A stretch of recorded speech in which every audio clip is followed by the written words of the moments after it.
anti-apartheid activist, Professor Saths Cooper. He joins us now via video link just to weigh in on the importance and the significance of today. Prof, thank you so much for your time.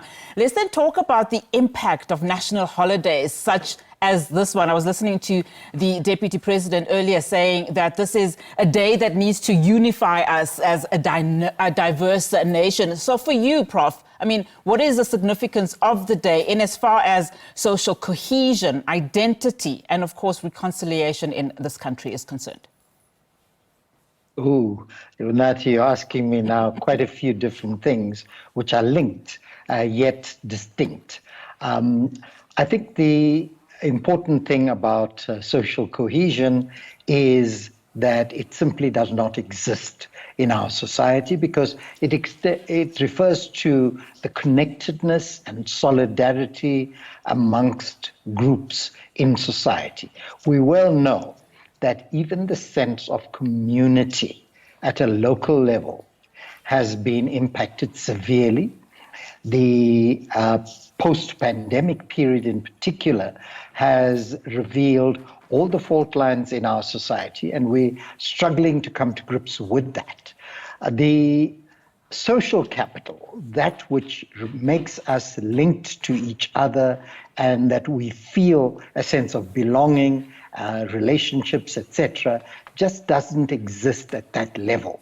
Hopefully, with this current government, maybe we will attempt and succeed in doing something different and create a sense of national identity and pride, which simply just doesn't exist, except on these occasions when people come out in their numbers to do things that they identify with and that speaks to their backgrounds and cultural and other heritage. And I mean, I'm glad you're mentioning the fact that it is something that we should embrace on a daily basis. I mean, just a few minutes ago, we were in Cape Town where an event at the City Hall in Cape Town aiming to get young people interested in culture and heritage.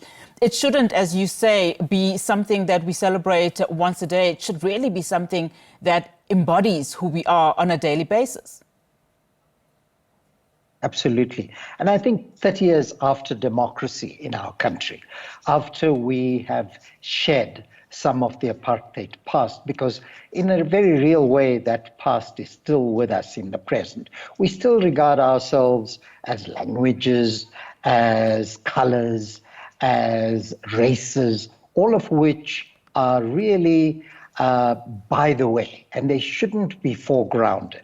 We should connect as nationals of our country in the first instance, and then we can describe ourselves in any way we like and feel comfortable with. And that's the beauty of self-identification. It shouldn't be somebody else's identification of Unati or Saths or anybody else. It should be how I want to be identified rather than an imposition by some colonial conquest or racial hegemony.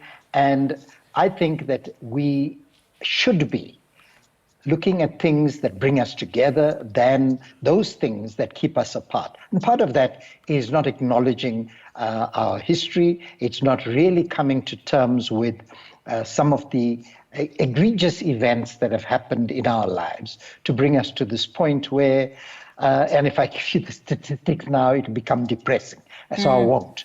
But we are probably at the worst stage in our recent past, where the gap between the few who are rich and who've been enabled colonially and during the apartheid era are rich beyond means, whereas the majority aren't. Yeah. And Prof, as we wrap up, I mean, you mentioned earlier about the new government per se that we're finding ourselves in. You know, this year's Heritage Day, of course, being observed under the government of national unity. How then should the government also given the fact that it was heavily criticized in as far as particularly being seen as an ANC-DA alliance, and that will take us back. How should then, the government unite the different culture groups through this initiative like the GNU? Well, look, I think you can call a horse by any name. It will still be a horse. The fact of the matter is we have the ANC in the majority in this government, as it was in 1994.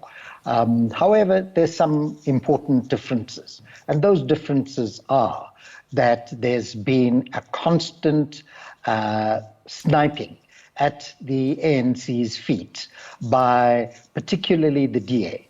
And I'm pleased that one of the ministers was interviewed earlier, I think of Public Works, and to see him, even though he's wearing a blue shirt, but the blue shirt reflects being African rather than being somewhere in Europe or Asia or somewhere else, because we are on the southern tip of Africa, and we should know that the oldest living ethnic group in the world lives in the southern Kalahari Desert, the Kumani San, to whom some 95% of the world's population, not just merely ours, the world's population can trace their DNA. So let's celebrate this diversity, but also when we talk of identity, that word comes from Latin. It means sameness. It means being together. That is very far from where we are right now.